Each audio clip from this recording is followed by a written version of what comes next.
గురువుగారు ఉద్యోగంలో బాగా రాణించాలి, చదువులో పై స్థాయికి వెళ్ళాలి అంటే ఏం చేయాలి? ఓం శ్రీ మాత్రే నమః. చదువు అనేది మూడో నేత్రం ప్రతి ఒక్క మనిషికి. చదువు లేకపోయినా కూడా కొంతమంది తెలివితేటలతో వచ్చేవాళ్ళు ఉన్నారు, ఉద్యోగం చేసేవాళ్ళు ఉన్నారు. అయితే ఏంటంటే చదువు అనేది కొంతమందికి ఎక్కువగా ఆలోచనలో ఎక్కువగా ఉంటుంది, కొంతమందికి జ్ఞాపక శక్తి ఉండదు. చదువు అదే కొందరు ఎంత చదివినా కూడా వాళ్ళ బుర్రకి ఎక్కదు.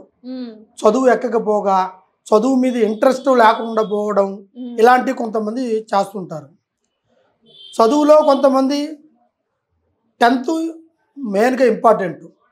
10th తర్వాత degree, second year, first year, అట్లా +2 +1 అట్లా పెడుతుంది. చదువుకుంటే పెద్ద చదువులకి కోర్సు వరకు చదివే అవకాశాలు కొంతమందికి ఉంటాయి. కొంతమంది చదువు మధ్యలోనే ఆఫ్ చేస్తుంటారు, ఎందుకంటే వాళ్ళకి దాని మీద ఇంట్రెస్ట్ ఉండదు. ఏదో ఒకటి చేసుకొని బతకాలి, ఏదో ఒకటి చేయాలనుకునే వాళ్ళకి కొంతమంది చదువు అనేది పెద్దగా ఎక్కకపోవడం అనేది ఉంటుంది. అయితే ముఖ్యంగా ఏంటంటే ఈ చదువులో కొంతమంది చదువుతూ విదేశాలు పోవాలి, చదువుకుని జాబులు చేయాలి, చదువుకొని పెద్ద చదువులు చదివి పెద్ద ఇంటర్వ్యూకి వెళ్ళి పెద్ద చదువులు చదివి ఒక స్థాయిలో నిలబడాలి, ఒక స్థాయికి ఎదగాలనుకునే కొంతమంది ఉంటారు. అయితే అదేవిధంగా ఉద్యోగం లేకుండా ఎంతోమందో చాలా వరకు బాధపడుతున్నారు. పెద్ద చదువులు చదివి పెద్ద ఇంటర్వ్యూలకు వెళ్ళి కూడా ఎన్నోసార్లు పోయి ఆ ఇంటర్వ్యూలు ఫెయిల్ అయిపోయి వాళ్ళకి సక్సెస్ కాకుండా పోవడము, ఉద్యోగం రాకుండా పోవడము, చదువు పోవడము, అన్నిటికీ మనశ్శాంతి లేకుండా ఏదో ఒక దాంట్లో అడ్జస్ట్మెంట్ అవుతుంటారు ఉద్యోగస్తులు. చూస్తూ ఉన్నట్టయితే సాఫ్ట్వేర్ కంపెనీల చుట్టూ 10 జాబ్లు ఉంటే అక్కడ వందల మంది, వేల మంది పాపం నిల్చొని వెయిట్ చేస్తూ ఉంటారు, మనకు వస్తుందేమో అని ఆస్తోని. ఎంతో చదువుతారు, చదివినా కూడా పాపం అలా లైన్ లో నిల్చొని వాళ్ళకి జాబ్ రాక చాలా నిరాశ చెంది చాలా వరకు బాధపడుతుంటారు. ఈ చదువు లేకుండా ఈ ఉద్యోగం లేకుండా ఉన్న వాళ్ళకి చాలా వరకు బాధపడుతూ చాలా వరకు డబ్బు ఖర్చు అయిపోయి ఇంట్లో మానసికంగా నలిగిపోతూ అసలుకి ఏది చేయకోకుండా అట్లాగనే ఖాళీగా ఉండిపోతారు. కొంతమంది అయితే పెద్ద చదువులు ఎస్ఎల్ చదువు కూడా కొంతమంది పిచ్చోళ్ళు అయితే ఉండిపోతున్నారు ఉద్యోగాలు లేకుండా. అదేవిధంగా కొంతమందికి మానసికంగా నలిగిపోతుంటారు లోపల, చదువుకుని కూడా ఉద్యోగాలు లేకుండా ఎందుకు మాకు చదువులు ఇంత చదువు కూడా ఉద్యోగాలు లేకుండా పోతున్నాము, మాకు ఇంకేమిటి దారి ఇది అనేటట్టుగా కొంతమంది. అయితే ఉద్యోగం అధికారం దొక్కితేనే ఆ కుటుంబం బాగుపడుతుంది, ఆ చదువుకుంటేనే ఆ తల్లిదండ్రులు సంతోషంగా ఉండగలుగుతారు. చదువు లేకపోతే మనశ్శాంతి ఉండదు వాళ్ళకి, ఉద్యోగం లేకపోతే వాళ్ళకి సంతోషం, ఆర్థిక సమస్య ఎక్కువైతుంటాయి. అదేవిధంగా వీళ్ళ దాంట్లో కొంతమంది ఏమవుతుంటారంటే పిల్లలు చదువుకొని కొంతమంది చెడు తిరుగుతుంటారు, చదువుకొని కూడా ఒక మంచి దారి లేకుండా ఉంటారు. ఆ తల్లిదండ్రులు ఏమి చేస్తుంటారంటే అబ్బాయి చదవాలి, అమ్మాయి చదువుకోవాలి, బాగా మంచి చదువులు చదివి ఒక స్థాయికి ఎదగాలి వీళ్ళు అనుకొని డబ్బు ఖర్చు పెట్టి వీళ్ళు ముందుకు పెట్టి వీళ్ళ పని వీళ్ళు చేసుకుంటూ పోతే వాళ్ళు చదవకుండా, చదివింది మైండ్కి ఎక్కకుండా, జ్ఞాపక శక్తి మర్చిపోతూ ఇప్పుడు చదివింది ఇంకాసేపు ఉంటే మతి ఉండదు.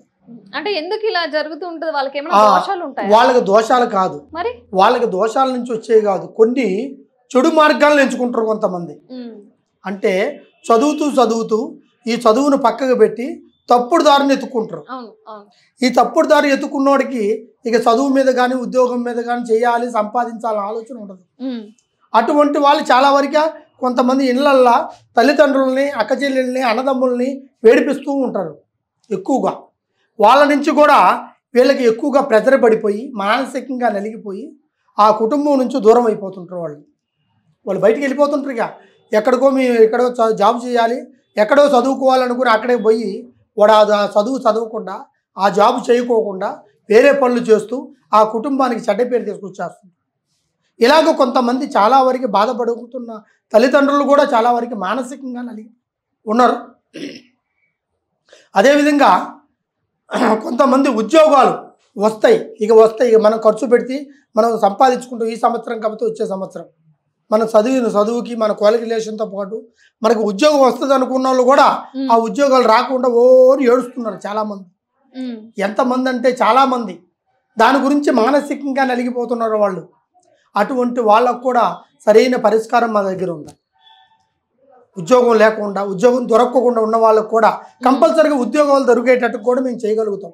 దానికి కొన్ని పూజలు ఉన్నాయి, దానికి కొన్ని మంత్రశక్తుల ద్వారాగా దాన్ని కట్టి చేస్తే వాళ్ళకి ఖచ్చితంగా ఆ ఉద్యోగం రావాలి అనుకునే బతుకుతూ ఉండేవాడు ఆ ఉద్యోగం వచ్చేటట్టు కూడా మేము చేయగలుగుతాం. అంటే పూజలు మంత్రాలు చేసి అవన్నీ చేస్తే ఉద్యోగాలు అది ఖచ్చితంగా ఉద్యోగాల ద్వారా దానికి కొన్ని పూజలు ఉంటాయి, కొన్ని హోమాలు ఉంటాయి. దానికి ఆ హోమాలు ఆ ఉద్యోగాలు రావాలి అనుకునే వాడికి కంపల్సరీగా దాని ప్రకారం చేస్తే వాడికి ఆ ఉద్యోగం వచ్చేటట్టుగా మేము చేయగలుగుతాం కంపల్సరీగా.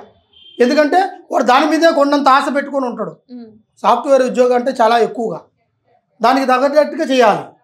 తర్వాత డాక్టర్ ఉద్యోగం, తర్వాత హోమ్ డిపార్ట్మెంట్లో చేయాలి.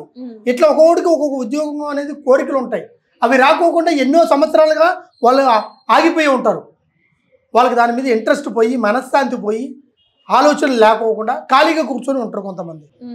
అలాంటి వాళ్ళకు కూడా వాళ్ళ జాతకాలను బట్టి, వాళ్ళ జాతక రీతిని బట్టి, వాళ్ళ పేరు బలాలను బట్టి, వాళ్ళ డేట్ ఆఫ్ బర్త్ను బట్టి కొన్ని పూజలు చేసి దానికి తగినట్టుగా కొన్ని కట్టి ఆ ఉద్యోగ రీతిని వాళ్ళకి అందేటట్టుగా చేయగలుగుతాం. అదేవిధంగా చదువు అనేది జ్ఞాపక శక్తి లేకుండా ఉన్న వాళ్ళకి చదువు ఉండేటట్టుగా, చదువుకునేటట్టుగా, చదువు మీద ఇంట్రెస్ట్ ఉండేటట్టు కూడా కొన్ని పూజలు, కొన్ని మంత్రశక్తులు దానికి ఉంటాయి.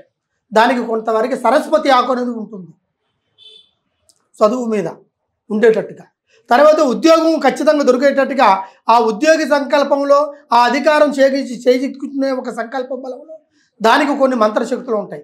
ఆ మంత్రశక్తుల ప్రకారం చేస్తే కంపల్సరీగా ఆ ఉద్యోగం వస్తుంది. ఆ ఒక్క జాబ్తో కరెక్ట్గా వాడు అనుకున్నట్టుగా సాధించగలుగుతాడు. ఈ చదువు కూడా వాడు అనుకూలంగా ఉండేటట్టుగా చేయగలుగుతాడు.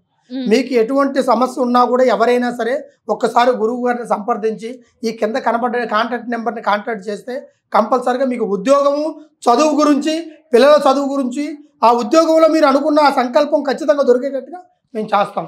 సర్వే జనా సుఖినో భవంతు. ఓం నమః శివాయ.